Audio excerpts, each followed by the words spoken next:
Never did I think a mousepad could be too fast for me.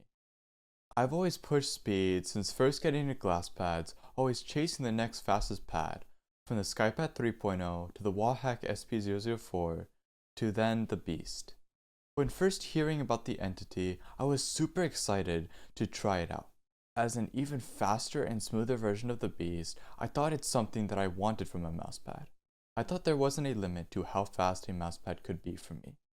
I wanted the fastest, the lowest friction, the zero resistance that came from having a pad like that, which forced me to rely fully on my own mouse control. Once the pad arrived, I was so excited to try it out and use the limitless speed of the pad, but I found that it didn't really feel quite right. There were some missing things that made the pad feel wrong to me. Don't get me wrong, the quality of this pad is amazing, and Tech did a fantastic job with it. But unfortunately for people who wanted one after the closed group buy ended, they aren't able to get it. But I can understand why he sold the pad the way he did, giving people who were more deep in the community a chance to get a pad that 99% of people, if not 99.9% of people, wouldn't like or be able to take full advantage of due to how niche it was being so fast. As it turns out, I'm not in the top 1 or 0.1% of people who can take advantage of this pad fully. Yes, it provides me with the most raw aiming experience I could ever have on any mousepad I've used to date, but it's just that, a fully raw aiming experience. This mousepad provides no assist in any aiming situation you are in. You have to have absolute control over your mouse every time you go to shoot a player. That's where it falls behind for me in terms of overall use. And it's why I understand now why people favor a more control pad because of the consistency it provides. Yes, it may have taken me up to the point of using the fastest glass pad ever made to realize that I may want something slower than that pad to be consistent, but it's still just that. I need something slower. While this pad has been so much fun to play on, I can't see myself keeping it on my desk and playing on it every day. I just can't perform as well as I need to. In some instances, I can hit every single bullet in my mag, and I can get outstanding aim clips for my standards, but at the same time, the next fight, I can miss every bullet and not be able to aim.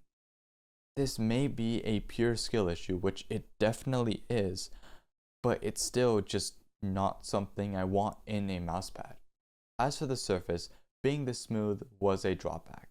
As I found when getting the Beast, I enjoy having a texture on such fast pads because it makes me feel like I'm grounded and in control over my micro adjustments both for tracking and flicking. On slower pads, I don't mind the smoothness as it creates a very nice using experience on the pad, but with a faster pad, it makes it feel like a literal air hockey table, which people have compared it to before, and I'm not able to control my micro adjustments to the level that I am on a textured pad. I think that is one of the reasons why this pad is uncontrollable for me, and is the reason why I am looking forward to Tech's next drop, the Phantom, as it is advertised to be a textured, extremely fast glass pad. The mice that I've been using on this pad have also made it feel like the fastest aiming experience on the market, ranging from my 20-gram OP1AK mod kit, the MMAK V2, releasing on July 19th on MightyMouseCustoms.com, to my 11-gram hyper lightweight optimized mouse shell for the Gilmore mouse PCB that made it feel like I'm literally moving nothing on my mousepad.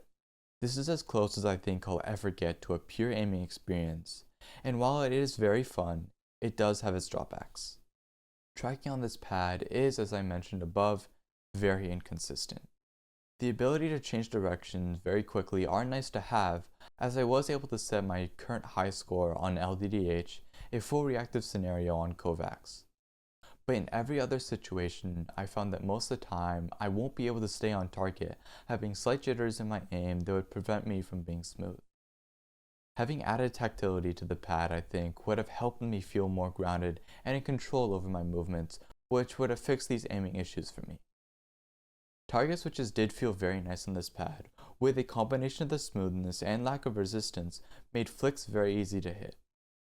Using slight tension in my wrist to stop the motions myself instead of having friction on the pad to do it for me created very accurate and fast target switches.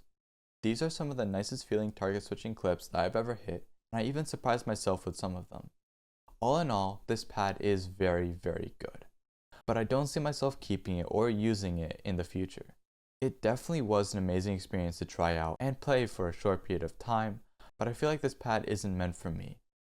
I'll be giving it to one of my friends instead of keeping it in my closet, so I don't feel like I'm wasting a good pad from being used. Thank you guys so much for watching. Till next time, peace.